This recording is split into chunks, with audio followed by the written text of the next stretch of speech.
हैं आप? Right, I really wish आप सब ठीक होंगे स्टूडेंट्स। आज का लेक्चर जो है वो बड़ा इंपॉर्टेंट है। आज जो है हम बायोलॉजी 12 को जो है वो डिस्कस करने जा रहे हैं और आज का हमारा टॉपिक होगा केमिकल कोऑर्डिनेशन। केमिकल कोऑर्डिनेशन वैसे तो आपको लफ्ज़ से ही पता लग रहा होगा कोई केमिकल से रिलेटेड बात है, लेकिन मैं आपको बताता चलूँ हमारी बॉडी जिसमें तकरीबन राउंड अबाउट कुछ ऐसे ख़ास किस्म के सेल्स हैं जिनको हम ग्लैंड्स कहते हैं। राइट, और ये जो ग्लैंड्स हैं दे आर यू कैन से कि 20 इन नंबर। राइट, 20 इन नंबर। और ये जो ग्लैंड्स हैं इनको आप नो डाउट टिश्यूज भी कह सकते हैं। और ये कुछ खास किस्म के केमिकल्स बनाते हैं, यानी ये जो सेल्स हैं ये खास किस्म के केमिकल्स बनाते हैं जिन्हें हार्मोन्स कहते हैं। ठीक है, हार्मोन्स का जो मीनिंग है that is something like exciting और to make exciting, to create some motion. यानी मैं कहना चाह रहा हूँ कि ये जो हार्मोन्स होते हैं ये जो हमारी बॉडी में मुख्तलिफ there are such 20 types of glands. इस लेक्चर में हम तमाम ग्लैंड्स के बारे में तो बात नहीं करेंगे, लेकिन जिन ग्लैंड्स के ऊपर हम बात करेंगे तो उसको इंशाल्लाह थोड़ा सा तफसील से देखेंगे। तो what I am talking to you कि अभी हम कुछ ग्लैंड जो हैं यहाँ पर मैं आपको लिख दूंगा, कोशिश करूंगा मैक्सिमम जितने मैं लिख सकता हूँ आपको लिख दूं। और फिर उन ग्लैंड्स की फंक्शनिंग और उनके हार्मोन्स कौन कौन से आते हैं उसके बारे में हम बात करेंगे। राइट, तो मैं जो है जरा लेक्चर के आगे बढ़ता हूँ आपको लेकर। हमारी बॉडी में जो ग्लैंड्स हैं इतना मैं आपको बताता जाऊं, ये दो किस्म के हैं। एक है एंडोक्राइन ग्लैंड्स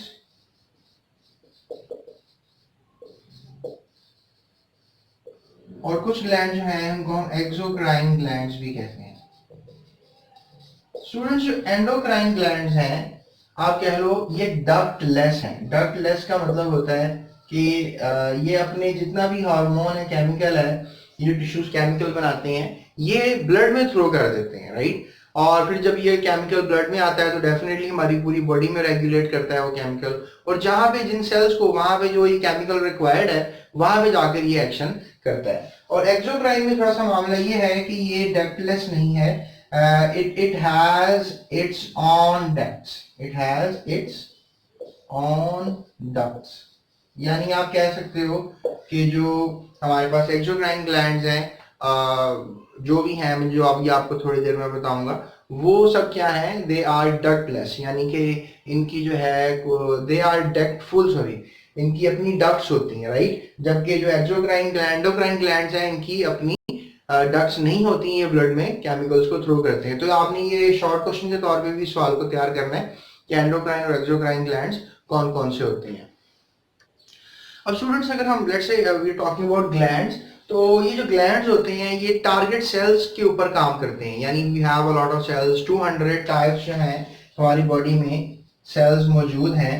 तो ये 200 टाइप्स का मतलब ये है कि there are lot of different types of cells inside the body. इनकी तादाद तो बिलियन ट्रिलियंस में है, लेकिन what I am talking to you is कि ये जो है they are working a lot. तो टारगेट सेल्स का मतलब ये है कि they did really work on a target cells, और वहां पर जाकर उन्होंने सिर्फ काम करना होता है। तो they are specific, you can say glands are upon their function, ये स्पेसिफिक होते हैं। इसके अलावा ये रिएक्टिविटी को देखें तो डेफिनेटली ये खुद जाकर रिएक्शन तो स्टार्ट नहीं करवाते, बट जो रिएक्शन हो रहा है उसको रेगुलेट करते हैं, उसको रोकना है, उसको करना है, या वट एवर आपकी जो ग्रोथ हो रही है, आपकी बॉडी में जो डिफरेंट चेंजेस आ रहे हैं, आपकी मेटाबॉलिक एक्टिविटी को तेज करना है या स्लो करना है। तो इस तरह के काम जो हैं ये सब कह लो कि ग्लैंड्स आपकी बॉडी में मौजूद जो हार्मोन्स प्रोड्यूस कर रहे हैं वो कर रहे होते हैं। यानी hormones are basically so important. ये साइंसदानों को इसके बारे में जो है आप कह लो कि तकरीबन 70 से 80 साल पहले ही पता लगा कि there are two type of coordinations going on, the chemical coordination and the nervous coordination. Nervous coordination मैंने अपने पिछले लेक्चर में आपको समझा दी है, फिलहाल अभी आपसे मैं जो बात कर रहा हूँ that is chemical coordination. Right, तो डेफिनेटली केमिकल जो है वो क्या है, हार्मोन्स है।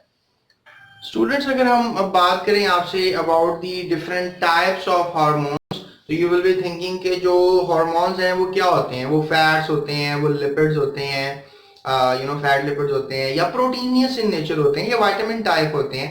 तो मैं आपको इतना बात क्लियर करता चलूं कि they have some fatty acid nature, they have some proteinous nature, लेकिन इनको हम 4 कैटेगरीज में जो है वो कैटेगराइज कर सकते हैं।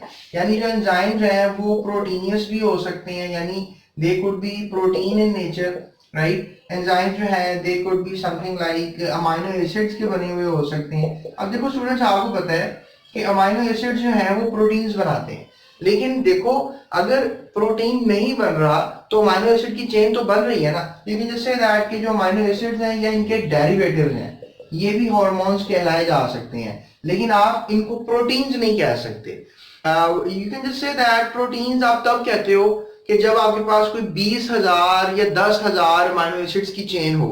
अगर हमारे पास 10,000 अमाइनो एसिड्स की चेन नहीं है तो हम उनको प्रोटीन्स नहीं कह सकते। तो लेकिन आप फिर ये कहोगे कि जो हार्मोन्स हैं वो अमाइनो एसिडिक इन नेचर हैं या उनके डेरिवेटिव्स हैं। उसके बाद स्टूडेंट्स हमारे पास जो है एक और कैटेगरी है पॉलीपेप्टाइड्स की, यानी इनमें पेप्टाइड लिंकेजेस मौजूद हैं and you can just say that कि हमारे पास अमाइनो एसिड्स हैं, अमाइनो एसिड जब दूसरे अमाइनो एसिड से मिलता है तो ये पॉलीपेप्टाइड ही बनाता है। तो यू कैन जस्ट से कि बहुत से अमाइनो एसिड्स जो हैं they are being coming together, तो हमने अमाइनो एसिड्स की ही एक और डेरिवेटिव को हमने पॉलीपेप्टाइड का कैटेगराइजेशन दे दिया हुआ है। उसके बाद हमारे पास जो है एक और एग्जांपल है दैट इज स्टीरॉइड्स, जो कि बहुत इंपॉर्टेंट है। कुछ हार्मोन्स स्टीरॉइड्स इन नेचर होते हैं, तो ये हमारे पास 4 कैटेगरीज मौजूद हैं। अब इनमें अगर फॉर एग्जांपल हम एग्जांपल्स की अगर बात करें तो जो प्रोटीनियस इन नेचर होते हैं दे आर बहुत मशहूर से हार्मोन्स हैं इंसुलिन और ग्लूकागोन, यानी ये 2 हार्मोन जो है ये प्रोटीनियस इन नेचर है। इसके अलावा अगर हम बात करें अमाइनो एसिड और उनके डेरिवेटिव्स की तो थायरॉक्सिन, एपिनेफ्रिन और नॉर एपिनेफ्रिन में आएंगे। यानी यहां पर हम जिसको कैटेगराइज करेंगे दैट इज थायरॉक्सिन, ठीक है, एपिनेफ्रिन। अब आप सोच रहे होंगे ये हार्मोन्स कहां पर होते हैं और क्या काम करते हैं, तो इनकी डिटेल भी इंशाल्लाह डिस्कस करेंगे। And nor epinephrine. उसके बाद स्टूडेंट्स हमारे पास जो है कैटेगरी मौजूद है विच इज ऑफ पॉलीपेप्टाइड्स। तो पॉलीपेप्टाइड्स में जो जो हार्मोन्स आएंगे उनका भी मैं आपको बता देता हूं। That is vasopressin, anti diuretic hormone and oxytocin, right. That is vasopressin, ADH, ADH is basically anti-diuretic hormones,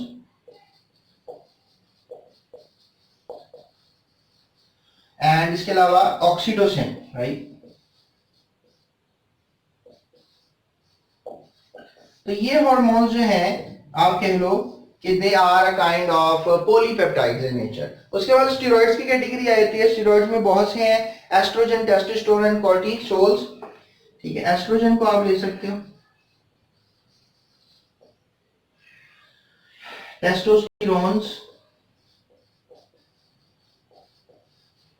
और कॉर्टिसोल्स। तो these are the most important hormones. इनको कॉर्टिसोल्स को आप कॉर्टिसोन्स भी कह सकते हो। तो दीज आर द हार्मोन्स जो कि प्रोटीनियस इन नेचर हैं। दीज आर द हार्मोन्स जो कि अमाइनो एसिड इनके डेरिवेटिव इन नेचर हैं। दीज आर द हार्मोन्स को आप पॉलीपेप्टाइड्स भी कह सकते हो, और दीज आर द हार्मोन्स जिनको आप स्टेरॉइड्स में कैटेगराइज करोगे, ठीक है। सो ये चीजें आपको फिलहाल अभी पता होनी चाहिए।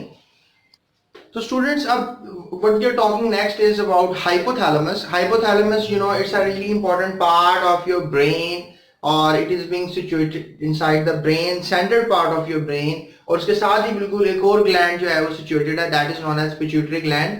अभी थोड़ी देर में मैं आपको तकरीबन तमाम ग्लैंड्स के नाम बताता हूँ ताकि आप इस लेक्चर को इफेक्टिवली अपने दिमाग में कन्वर्ट कर पाएं। So what I am talking to you कि हाइपोथैलेमस जो है ये क्या है। हाइपोथैलेमस एक पार्ट है फोर ब्रेन का, राइट। और ये कह लें कि जो भी आपके स्टिमुलस आते हैं, बॉडी को जो रिक्वायरमेंट होती है, यू नो इम्पल्सेस जनरेट होती हैं, तो आप कह लो कि जो हमारे पास सेंसरी स्टिमुलस है या इम्पल्सेस हैं, इम्पल्सेस ये सेल्स को देता है। जो हाइपोथैलेमस है उसके अंदर सेल्स हैं, उसके सेल्स को वो इम्पल्सेस जाती हैं और फिर वो सेल्स जो है वो क्या बनाते हैं, केमिकल्स बनाते हैं, and they are known as hormones. अब आप सोच रहे होंगे कौन से हार्मोन जो हैं इस हाइपोथैलेमस के अंदर बनते हैं, तो वो बनते हैं ऑक्सीटोसिन। ये सोचा जाता है कि मे बी ये ऑक्सीटोसिन और एडीएच एंटी डाययूरेटिक हार्मोन ये बनते हैं हमारे हाइपोथैलेमस में, राइट। हाइपोथैलेमस में बनने के बाद ये चले जाते हैं स्टोर होने के लिए पोस्टीरियर हाइपोफाइसिस में, यानी कि हमारे पिट्यूटरी ग्लैंड के पोस्टीरियर लोब में। जैसा कि आपको पता है हमारा जो पिट्यूटरी ग्लैंड है it's being distributed into two section. ये अगर एंटीरियर है, इसके बैक साइड वाला जो है दैट इज पोस्टीरियर। तो पोस्टीरियर साइड पे जाकर ये जो है हार्मोन स्टोर हो जाते हैं, और जब पोस्टीरियर साइड वाले हाइपोफाइसिस को या पिट्यूटरी ग्लैंड को सिग्नल्स आते हैं तो आप कह लो कि वो सिग्नल जो है वो उसको एक्टिवेट करते हैं, और वहां से वो जो posterior lube of pituitary gland है इन हार्मोन्स को बाहर निकाल देता है, और बाहर निकालकर ये हार्मोन्स अपनी लोकेटेड जगह पे पहुंच जाते हैं जाके। स्टूडेंट्स, अब मैं जो आपसे बात करूंगा, पहले मैं ग्लैंड्स के आपको कम से कम नाम बताऊं जिनमें हमारे पास hypothalamus is going to be the number 1। मैंने 20 ग्लैंड्स आपको बताया हमारी बॉडी में होते हैं। तो अभी हम फॉर एग्जांपल बात करते हैं about the names of the glands, right. तो स्टूडेंट्स, अगर हम नाम की बात करें तो आप यहाँ पर देख सकते हैं we have different names, right. इसमें मैंने 2 नेम्स जो हैं वो खुद से आपको बताए हैं, आपके सिलेबस में नहीं है, लेकिन आगे जाके आप इनको पढ़ेंगे। हाइपोथैलेमस अभी बात हो रही थी। पिट्यूटरी ग्लैंड मोस्ट इंपॉर्टेंट, इसके 2 लूब्स हैं, एंटीरियर एंड पोस्टीरियर, दोनों का अलग अलग फंक्शन है, इसके ऊपर बात होगी। इसके अलावा थायराइड ग्लैंड है।